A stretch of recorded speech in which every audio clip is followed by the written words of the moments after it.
démarre. Qui mi shedaato yafe ladaat et Hashem lidbonen begdulato itbarer. Car celui qui est doué d'une intelligence suffisante pour comprendre la divinité et méditer sur sa grandeur, la grandeur de Dieu, béni soit-il, ou léolide mibinato yira ilaha bemocho, et engendrer à partir de sa compréhension une crainte supérieure, ve'avat Hashem bechlal ayemini shebelibo, et donc, et dans son esprit est un amour donc de Dieu dans le côté droit de son cœur, qui est le siège des émotions de l'âme divine. Liot nafsho samal Hashem ou ledvekabo, de sorte que son âme ait soif de Dieu, en cherchant bien sûr à s'attacher avec lui. Eh bien, al yedei kiyum haTorah va mitzvot, par l'accomplissement de la Torah et des mitzvot, ken amshacha ve'arat oren sof baruchu al nafsho lidvekabo, qui sont, comme on l'avait dit, donc le flux et le rayonnement de la lumière infinie de Dieu qui viennent s'attacher avec lui. C'est-à-dire qu'en d'autres termes, le désir de s'attacher à Dieu par l'étude de la Torah et l'accomplissement des mitzvot résulte en fait de quoi? De l'amour et de la crainte de Dieu qui est suscité par la réflexion sur sa grandeur. D'accord? Parce que l'étude de la Torah et l'accomplissement des mitzvot sont effectivement le moyen de parvenir à cet attachement et recherché, bien évidemment. Eh bien, il nous dit que Kavanazo ou l'Omed ou Mekayam Amizvot, donc c'est avec cette intention qu'il étudie et qu'il accomplit les mitzvot, et de même avec cette intention qu'il prie et récite les bénédictions. Donc, sous-entendu, ce qui motive le juif à faire des mitzvot concrètement, de les mettre en pratique, que ce soit les mitzvot dans l'action ou celles qui sont liées avec la parole, eh bien, ce qui le motive, c'est l'intention de vouloir s'attacher avec Dieu. C'est ça son attachement, sa motivation. Il nous dit, Are kavanazo al derer mashal, elle est cette kavana-là qui est donc qui est de vouloir s'attacher avec Dieu, elle est par analogie, par, si on peut dire, en donnant une image, elle est comparable en fait à l'âme d'un être humain qui possède l'intelligence et le libre arbitre et qui parle avec raison. Ça veut dire que puisque cette kavana, elle aussi, elle procède en fait, elle vient de quoi? De la raison d'une démarche intellectuelle, parce que j'ai compris qu'il est important d'être attaché avec Dieu. Donc maintenant, je souhaite m'attacher avec Dieu, c'est ça ma kavana. Donc, c'est ce qui va en fait être le moteur qui va en réalité m'amener à vouloir faire les mitzvot et de les accomplir concrètement. Ce qui m'a motivé, c'est parce que je veux être attaché avec Dieu.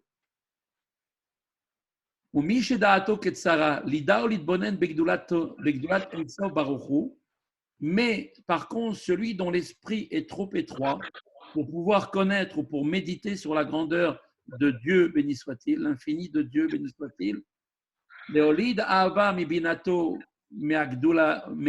midgalut libo, donc en fait, celui dont l'esprit est trop étroit pour pouvoir connaître et pour méditer sur la grandeur de Dieu, de manière à engendrer à partir de cette réflexion un amour qui va se manifester dans son cœur, ainsi que la crainte en son esprit et la peur de Dieu dans son cœur. Alors, cette personne-là, dès lors que l'observance des mitzvot pour être conduite en fait à son achèvement exige impérativement qu'il y ait des sentiments d'amour et de crainte pour Dieu, parce que l'amour, c'est ce qui motive, bien évidemment, l'accomplissement, et la crainte, c'est ce qui nous repousse de faire les fautes. Alors à ce moment-là, comment l'homme a un esprit limité comme celui-là peut-il susciter effectivement de tels sentiments? Comment est-ce qu'il peut faire? On comprend que par l'étude de la Torah, c'est ce qui nous permet de pouvoir développer une conscience de l'importance de chaque chose qui est nécessaire à réaliser pour s'attacher avec Dieu. Et celui qui n'a pas les capacités d'étudier parce qu'il n'a pas les moyens intellectuels. Et on sait très bien que l'accomplissement des mitzvot doit être aussi accompagné par l'amour de Dieu et par la crainte de Dieu. Donc ces deux sentiments sont en fait les mouvements nécessaires pour qu'une personne puisse effectivement réaliser comme il le faut. Parce que l'amour de Dieu va faire qu'on va vouloir faire les mitzvot, Et au contraire, la crainte de Dieu va faire qu'on va s'éloigner des péchés, des choses que l'on ne doit pas faire. D'accord? Il y a 245 mitzvot positives qui sont liées au fait de faire l'action, liées à je fais parce que j'aime Dieu, et 365 interdits que je m'interdis de faire parce que je crains Dieu. D'accord? Alors, quelle est la réponse ici que nous donne ici le Admour Azaken? Il nous explique en vérité, un homme qui n'étudie pas, qui n'a pas les moyens intellectuels d'étudier, donc comment il va pouvoir révéler en lui cette dimension d'attachement avec Dieu, cette kavana? Comment est-ce qu'il va réveiller en lui l'amour pour Dieu? Comment il va réveiller en lui la crainte pour Dieu? Comment c'est possible? Parce que c'est seulement par l'étude de la Torah que l'on arrive à pouvoir commencer un petit peu à ressentir ces dimensions-là. Donc celui qui n'a pas les moyens intellectuels pour comprendre, comment il fait? Comment c'est possible pour lui? Alors, le Admorazaken, il répond en fait qu'il y a ce qui s'appelle un amour latent qui est dans le cœur de chaque juif. D'accord? C'est ce qu'on appelle Ahava Mesoutere, c'est-à-dire un amour caché, un amour qui est latent et qui en fait, lui aussi, comprend une certaine forme de crainte, comme on a expliqué déjà dans les chapitres précédents, donc, qui étaient les chapitres 17 et 18 et 19, pardon. Et on dit que même s'il ne parvient pas à amener cet amour à l'état d'émotion ressentie dans le cœur, il peut au moins le révéler dans son esprit, essayer de concevoir ainsi une véritable volonté d'attachement à Dieu, donc une kavana, qui va donc ainsi motiver aussi l'étude de la Torah et les pratiques des mitzvot chez cette personne.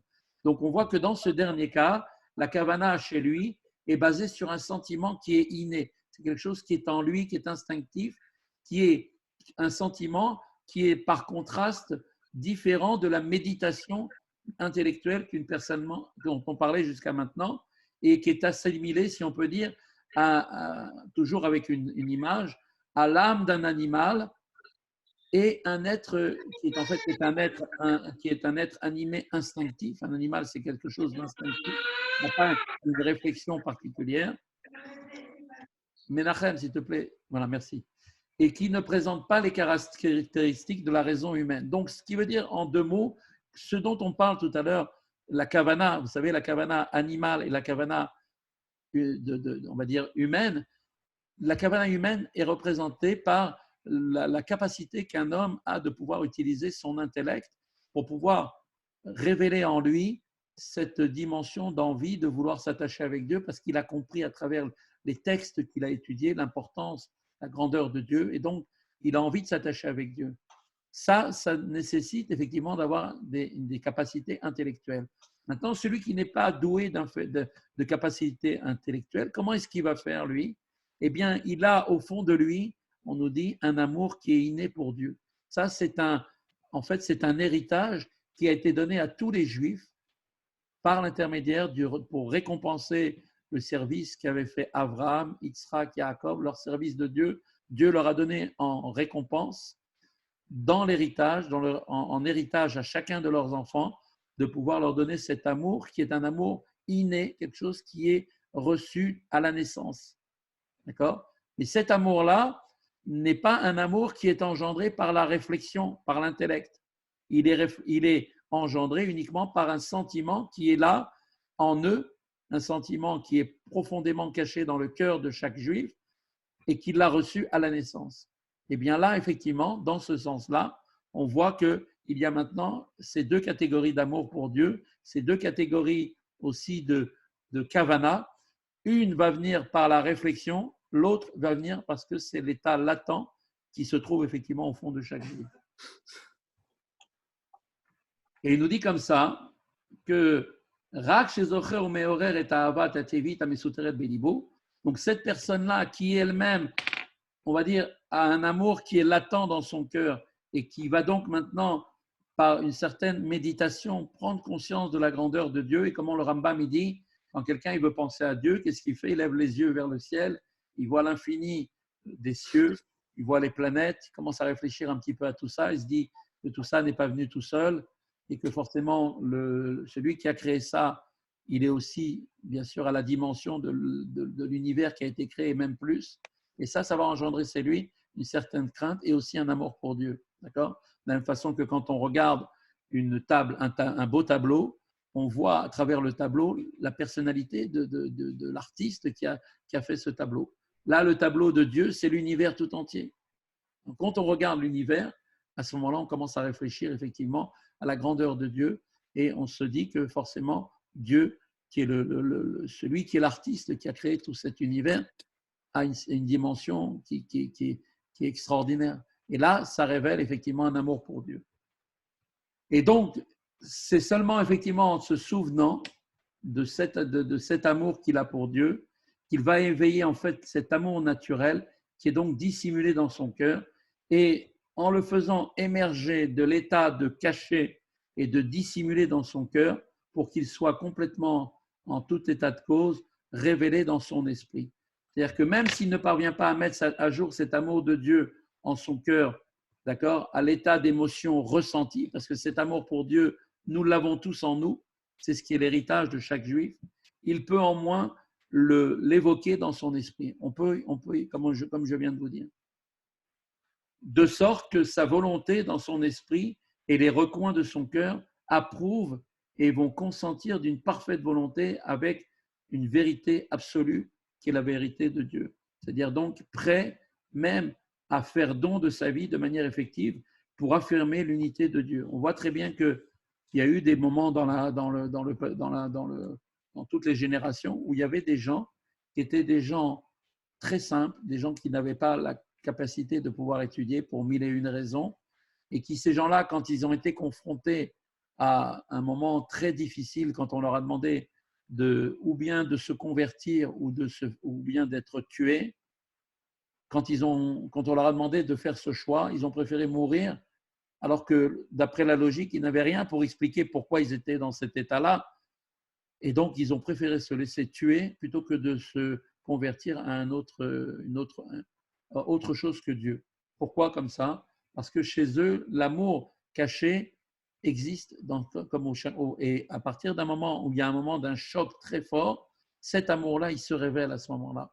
Et l'amour de cet amour-là puissant qui est au fond de cœur de chaque juif, c'est quelque chose qui se révèle à partir de ce moment-là. Et c'est de ça dont parle l'Admorazaken, et qui nous dit que pour celui qui n'a pas les capacités d'étudier ou de comprendre, n'a pas l'intellect, la capacité suffisante, il peut mettre en évidence cet amour qui est caché au fond de lui et le révéler pour pouvoir effectivement commencer à ressentir cet amour pour Dieu dans son cœur. Et donc, il fera cela, pourquoi? Afin d'attacher à Dieu son âme divine, ses vêtements, pensée, parole, action, et les absorber complètement dans l'unité de Dieu, qui est donc la volonté suprême qui est revêtue dans l'étude de la Torah, dans l'accomplissement des commandements, comme nous avons expliqué plus haut. On voit maintenant que la crainte, Begam Aïra Abba, que l'Oulaba, les Kabel Malchutu, Shelo Limrod Bo, Chaz Veshalom, et en plus de ça, il va aussi révéler la crainte de Dieu, qui est également inclus dans cet amour inné, qui est en fait, c'est quoi la crainte de Dieu? C'est l'acceptation de la royauté de Dieu, de ne pas se rebeller contre Dieu, Chaz Veshalom, par un péché. Et donc, tout cela est motivé par cette intention-là, qui émane de l'amour et de la crainte qui est donc innée, qui est quelque chose qui a été donné à la naissance. Donc, par cela même, il se détourne du mal en se préservant de la faute et va faire le bien par l'accomplissement des mitzvot qu'il étudie, prie et récite les bénédictions.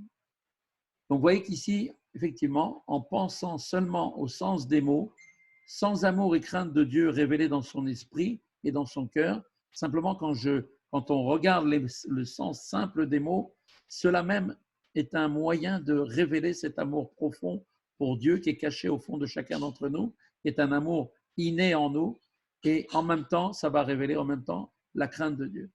Donc cette kavana zo al derech mashal kemo neshmat achai she'eno baal sechel u bechira, cette kavana, donc cette intention de s'attacher à Dieu par les commandements et l'étude, qui viennent non pas d'un amour engendré par une réflexion intellectuelle, mais par l'amour qui est inné, qui est latent au fond de chacun d'entre nous dans son cœur, et par analogie, donc pour donner un exemple, comme l'âme d'un animal complètement dépourvu d'intellect et de liberté de choix. Voilà ce que veut dire la kavana animale. En fait, c'est la réflexion qui vient qui vient uniquement cette kavana, donc qui est en fait provient de cet amour latent qui se trouve au fond de chacun d'entre nous. Et donc, ça qui nous dit, toutes les émotions, c'est-à-dire sa crainte des choses qui lui sont nuisibles et son amour des choses pour lui qui lui sont agréables, sont simplement naturelles et ne sont pas le résultat de sa compréhension et de sa raison. C'est avec un animal, il a instinctivement, il sait ce qui est bon pour lui, ce qui n'est pas bon pour lui. Il y a certaines herbes qu'il sait qu'il doit manger, d'autres qu'il ne doit pas manger. Et ça fait partie de choses qui sont en fait au niveau de son instinct, quelque chose qui est naturel en lui. Eh bien, pareil, le juif a cet instinct au fond de lui d'un amour pour Dieu et de s'éloigner des péchés qui sont en fait quelque chose qu'il a reçu comme un héritage au fond de lui-même. C'est son ADN, quoi. Pardon? C'est son ADN. Exactement, tout à fait. Et donc, dans son ADN, il a effectivement cet amour pour Dieu et cette crainte pour Dieu, mais qui là ne sont pas le résultat d'une réflexion intellectuelle, mais le résultat d'un amour latent, quelque chose qui est en lui.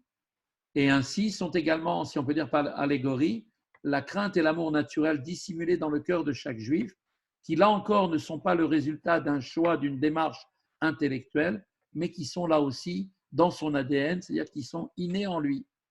Et donc, pourquoi? Parce qu'elles sont pour nous un héritage de nos patriarches et sont comme un instinct naturel en nos âmes. Donc, on voit effectivement de là que, avec cette prise de conscience, chaque juif, quel qu'il soit, celui qui étudie, qui a la capacité, qui a les facultés intellectuelles pour pouvoir comprendre, va développer en lui un amour de Dieu et une crainte de Dieu qui sont en fait le moteur, qui est la kavana, donc de chaque action qui doit accompagner chaque action. Et de même, celui qui n'a pas les facultés peut lui aussi développer cet amour et cette crainte de Dieu parce qu'il les possède de manière instinctive au fond de lui.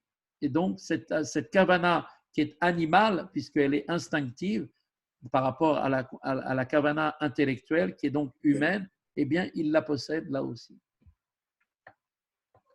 Donc, comme on avait expliqué précédemment, au chapitre 18, le Tanya a expliqué que l'âme divine présente en chaque juif est animée d'un amour pour Dieu et est un héritage éternel que les patriarches nous ont transmis.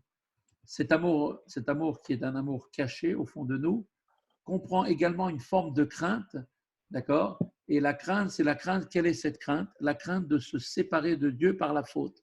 Un juif, il sait que quand il fait un péché, s'il se rend compte que ça peut le séparer de Dieu, il ne va pas vouloir le faire. D'accord? Mais c'est instinctif. Il n'est absolument pas intellectuel, mais instinctif, quelque chose qui est inné dans son ADN, et il est ici comparé effectivement à l'âme d'un animal. Donc, pour revenir maintenant à la question initiale, la kavana est donc l'accomplissement des mitzvot, la kavana et l'accomplissement des mitzvot sont donc elles-mêmes divisées en deux, qui correspondent ainsi aux 4 divisions du monde qui sont donc le minéral, végétal, animal et homme. Et on avait dit que ces 4 catégories se divisent en deux grands niveaux, d'accord? Le corps des mitzvot, et à savoir les mitzvot qui relèvent de l'action. Et effectivement, quant aux 2 niveaux d'intention, l'âme des mitzvot, c'est-à-dire la kavana, qui permet de procéder, de pouvoir révéler en nous l'amour inné qui est caché pour Dieu, et effectivement la kavana qui est le résultat d'une méditation, en fait correspondent toutes les deux à 2 catégories d'âme, l'âme animale, d'accord, et l'âme de l'être humain doué de raison. Voilà, donc ici on a défini dans ce chapitre, et on termine le chapitre 38, par en fait une prise de conscience qu'il y a effectivement dans la kavana 2 types de kavana. Une kavana qui est si on peut dire, d'une dimension instinctive, comme un animal, c'est pour ça qu'on appelle la kavana animale, qui procède de cet amour pour Dieu qui est instinctif au fond de nous, qui est inné en nous et qui aussi va avoir une incidence sur la crainte que l'on a de faire une faute pour Dieu, d'accord, qui n'est absolument pas le produit d'une réflexion liée à une étude. Et il y a bien sûr la kavana, qui est donc la kavana humaine, si on peut dire comparable à un être humain, qui elle-même est le résultat d'un amour pour Dieu et d'une crainte pour Dieu, résultat d'une méditation et d'une réflexion à travers l'étude. Voilà. Tout à fait. Dans Rav, il y a ce qu'on appelle le Timtum Alev. Il y a des personnes Ah, le Timtum, oui, tout à fait. Le fait que le cœur soit bouché. Le cœur bouché, oui. Donc, il y a des gens qui sont extrêmement éloignés, qui renient. Qui sont insensibles. Insensibles, c'est ça. Mais ça, c'est dû au fait de manger cachère ou pas, j'avais entendu.